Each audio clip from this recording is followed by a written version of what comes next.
जिस तरह से आप लोग अपना घर साफ सुथरा रखते हैं, शरीर साफ रखते हैं, ठीक इसी तरह अपने शहर को भी साफ सुथरा रखने में महानगर पालिका प्रशासन तथा शासन का साथ दे, इस तरह की अपील महानगर पालिका की नवनिर्वाचित महापौर श्रीमती हर्षाली विजय चौधरी थविल ने व्यक्त किया है।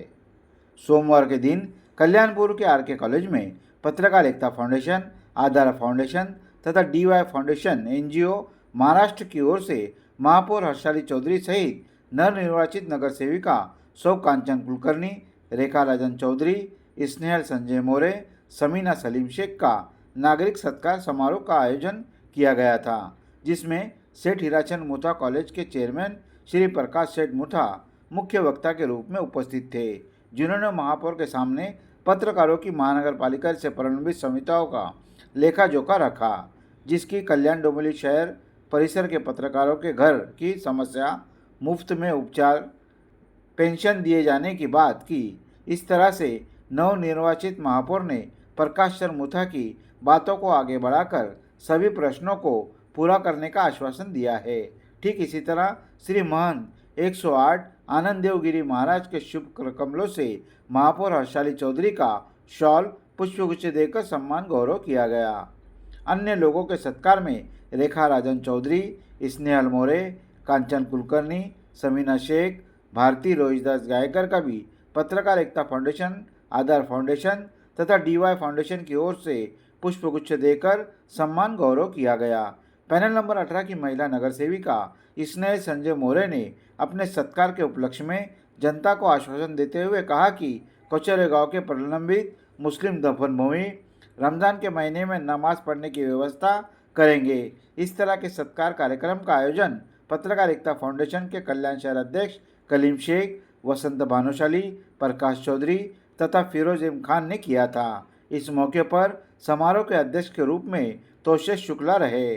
समारोह का सूत्र संचालन चंद्र सर पांडे और दादा साहब ठोकले ने सुचारू रूप से किया। इस अवसर पर नरसिंह दत्तू गाय समुद्रे, योगेश पाटिल, इमरान शेख बाबा, इब्राहिम इनामदार, इस्माइल शेख, इम्तियाज़ खान, फिरोज एम खान, वजाहत खान, संजय जादव, सनम शेख, शबनम खान, सनम सलीम शेख, डॉक्टर रुग्न मित्र के संपादक एकनाथ जादव, गुलाब मनियार, जलील मनियार, आसिफ शेख, दिलावर सैयद, सुमित अहमद शेख, उस्मान सैयद, नासिर सैयद, इस्लाम इकबाल खान उर्फ अरबाज भाई, अहमद शेख, नितिन प्रजापति, शाबिर खान, वरुण दत्त बंगवाली, इस्माइल पठान, कबीरदास घरत, महेंद्र पाठक इत्यादी उपस्थित थे। फाउंडेशन आणि DY फाउंडेशन तर्फे जो आज कार्यक्रम आयोजित केला आहे त्यासाठी आयोजकांचे खूप खूप मनपूर्वक आभार। सतत गेले 1 महिना झाला जेव्हापासून निवडणूक झाली आहे तेव्हापासून सत्कार समारंभ जे स्वतःहून एक संघटना पुढे येत आहेत आणि करतायत, त्यासाठी मी सगळ्याच नागरिक जे इतके जागरूक झाले आहेत आपल्या शहरात त्यासाठी मी सगळ्या नागरिकांचे खूप आभार मानतो। त्याचप्रमाणे हर्षालीताईकडे मांडण्यासारखं खूप आहे माझ्या प्रभागाचं आणि मी त्यांची खूप खूप धन्यवाद बोलेन की त्यांनी जी डीप क्लिनिंगची सुरुवात केली ते माझ्या प्रभागातून केली, त्यासाठी खूप खूप धन्यवाद ताई। आणि डीप क्लिनिंग म्हणजे खूप गरजेची होती। खूप प्रशासनाच्या अजिबात म्हणजे काहीही कोणीही गेलं काहीही सांगितलं तर त्यांना काम करण्याची त्यांची इच्छाशक्ती जी होती ती संपली होती। त्याच्यावर नक्कीच आळा बसेल आणि मोठ्या प्रमाणात काम होईल अशी मी हर्षालीताईंकडून अपेक्षा। सर्वांना नमस्कार।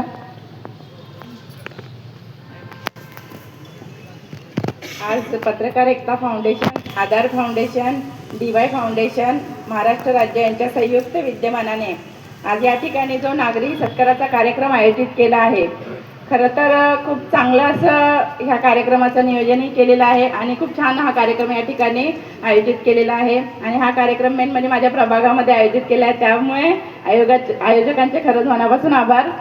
आणि आज आपल्या सगळ्यांनाच माहिती आहे की नुकत्याच कल्याण डोंबिवली महानगरपालिकेच्या निवडणुका झालेल्या आहेत आणि प्रत्येकाला आशा आहे की आपली कामं झाली पाहिजे। प्रत्येकाला वाटतं की आपली कामं झाली पाहिजे, आपला प्रभाग स्वच्छ राहिला पाहिजे, आपला प्रभाग खूप छान डेव्हलप झाला पाहिजे असं प्रत्येकाला वाटत असतं। आणि त्यामुळेच आज आपण बघितलं तर नगरसेवक म्हणजे हा प्रशासन आणि नागरिक यांच्यामधला दुवा असतो नगरसेवक म्हणजे मानधन घेण्याचं पद नाही आहे, तर ते एक राजकारणातील प्रभावी पद आणि नागरिकांच्या समस्या सोडण्यासाठी त्यांचे हक्क, त्यांना त्यांचे काय हक्क आहे ते जाणून देण्याचं काम हे नगरसेवकाचं आहे. आपण बघितलं तर आपल्या याच्यामध्ये आपल्याला प्रथम नागरिक म्हणून लाभलेले आहेत हर्षालीताई थविल, आणि त्यांचं जे संघर्ष आहे ते आम्ही खूप जवळून पाहिलेलं आहे. म्हणजे खरंच जो आज कल्याण डोंबिवली महानगरपालिकेला जो न्याय मिळालेला आहे, एक महिला सुद्धा आहेत आणि एक आपल्या खूप महत्त्वाच्या अशा प्रथम नागरिक आहेत आणि ती ॲडव्होकेट आहे. आज त्यांनी त्यांच्या प्रभागामध्ये खूप छान असं काम केलेलं आहे आणि त्याची पोचपावती म्हणून त्यांच्याकडे आज एवढी मोठी जबाबदारी त्यांना मिळालेली आहे. आणि खरंच तिथं करावं तेवढं कौतुक कमीच आहे, कारण की त्यांनी जो सगळ्यात महत्त्वाचा आणि आपल्या जिव्हाळ्याचा जो प्रश्न आहे स्वच्छता, तो प्रश्न सगळ्यात पहिले तर त्यांनी विशेष स्वच्छता मोहीम अभियान राबवून तो प्रश्न उचललेला आहे. आज आपण बघितलं तर आपल्या घरामध्ये जेव्हा पाहुणे येतात तेव्हा आपण काय करतो, फटाफट घर साफ करायला सुरुवात होतो का, तर आपलं घर स्वच्छ असलं पाहिजे आणि कोणी आपल्या घराला नाव ठेवू नये. त्यामुळे ध्यान दीजिए, क्योंकि हमें पत्रकारों के लिए ही लड़ना, हमें पत्रकार की संस्था चलाते हैं, इसलिए मैं पत्रकारों के बारे में बोलूँगा कि पत्रकारों के लिए आपको सब काम करना पड़ेगा. थोड़ा इलेक्शन के समय पत्रकारों को आप वो नहीं करते. ये जो यूट्यूब पे चैनल हैं, इनको कमिश्नर को परमिशन नहीं देता इलेक्शन के समय, क्योंकि यही यूट्यूब चैनल वाले आपके लिए हमेशा खड़े रहते हैं. डेली पेपर आपके लिए कभी नहीं खड़ा रहेगा. डेली न्यूज चैनल, बड़े चैनल है, नेशनल चैनल, आपके लिए कभी नहीं खड़े होते, क्योंकि उनको 1 सेकंड का वोट होता है. तो इस चीज़ को हम आपसे रिक्वेस्ट करेंगे, इन चीज़ों को ध्यान दीजिए. दूसरा, सर ने कहा कि इनके बगल में बिल्डिंगें हैं, पत्रकारों को कम से कम खर्चे में आप उस योजना को लागू करवाइए ताकि पत्रकारों को घर रहने को मिले. आपके बर्बाद हैं. दिल्ली में 10,000 घर बर्बाद हुए क्योंकि कांग्रेस के समय बनाए गए थे. अरविंद केजरीवाल की सरकार आई तो कांग्रेस का नाम ना हो इसलिए उन्होंने उस लागू नहीं किया, और तोड़ने के लिए सर ने जैसे कहा होता सर कि उसको तोड़ने का खर्चा आ जाएगा, उस तरीके से यहाँ भी खर्चे आ जाएंगे. काफ़ी करप्शन है केडीएमसी में, जो पत्रकार लोग, आप लोग बुरा भी नहीं मानिएगा, क्योंकि पत्रकार का काम ही होता है सच दिखाना, और पत्रकार सच नहीं दिखाएगा तो पत्रकार नहीं कहलाएगा. तो इन चीज़ों के लिए मैं आप सबको धन्यवाद देता हूँ. आप समय निकाल के लाए और इन चीज़ों पे आप गौर करिए. समय समय पे हम मिलते रहेंगे, हमारे पत्रकार आपसे मिलते रहेंगे, फिर आपको याद भी दिलाते रहेंगे. कहीं प्यार होगा, कहीं बहस होगी, वो चलता रहेगा. धन्यवाद. पत्रकार एकता फाउंडेशन, आधार फाउंडेशन आणि DY फाउंडेशन NGO महाराष्ट्र, इथे जमलेले सगळे पत्रकार बंधू भगिनींनो, खरंच तुम्ही आज इथे आम्हाला बोलवला आणि आमचा सत्कार ठेवला, यासाठी सगळ्यांचे मनपूर्वक आभार व्यक्त करते. सन्माननीय व्यासपीठ आणि खरंच आशीर्वाद जे लाभलेत ना आपल्याला देवगिरी महाराजांचं, खरंच महाराज तुमचा आशीर्वाद आम्हाला सगळ्यांना महत्त्वाचे आहेत. त्यासाठी सगळ्यांचं आम्ही लोकप्रतिनिधींकडून आम्ही तुमचे आशीर्वाद घेण्यासाठी खरंच खूप मोठी गोष्ट आहे की पत्रकारांनी आज महाराजांना जर इथे बोलवलं म्हणजे आमच्यावर आशीर्वाद झाले. त्यासाठी सगळ्यांचं धन्यवाद करते. पत्रकारांसाठी जर बोलायचं गेलं तर खरंच पत्रकारांचं मी मनापासून धन्यवाद करते की त्यांनी माझ्यासाठी खूप मोठं सहकार्याची भावना ठेवलेली आहे. आणि इथे बरेच पत्रकार आहेत की ते माझ्याही ओळखीचे आहेत आणि पत्रकारांनी जी सहकार्याची भावना आणि त्यांनी जो माझ्यावरती विश्वास दाखवला त्यासाठी सगळ्यांचं मनपूर्वक धन्यवाद करते. असाच तुमचा विश्वास आमच्या लोकप्रतिनिधींवर, आमच्या कल्याण डोंबिवली महानगरपालिकेवरती राहू द्या, एवढंच मी बोलते.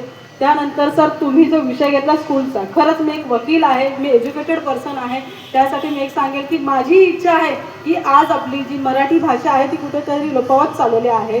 ती भाषा आपण घेऊन, म्हणजे मी एक सांगते की असं नाही की आज काय झालेलं आहे सर पर्सनल, म्हणजे यासाठी मी नागरिकांनाही सांगते आणि पत्रकारांनाही सांगेल, यात आपलीही कुठेतरी चुकी आहे. आपण काय करतो की माझा जो पाल्य आहे, जे माझी मुलं आहेत ती कुठेतरी फक्त इंग्लिशच झाली पाहिजे, पुढे जाऊन तिथे फक्त तेच एज्युकेशन चालणार आहे. यासाठी पहिले आपण आपल्यापासून सुरुवात करायला पाहिजे की आपण घरात भाषा कोणती बोलतो, मराठी बोलतो, हिंदी बोलतो, मग ह्या भाषा आपल्या घरातून चालू झाल्या पाहिजेत. यासाठी सर मी तुम्हाला रिक्वेस्ट करते, तुम्ही एक स्कूल चालवतात तर आपल्या स्कूलपासून जर आपण मराठी भाषा चालू केली तर नक्कीच मराठी बाणा कुठेतरी वरती जाईल.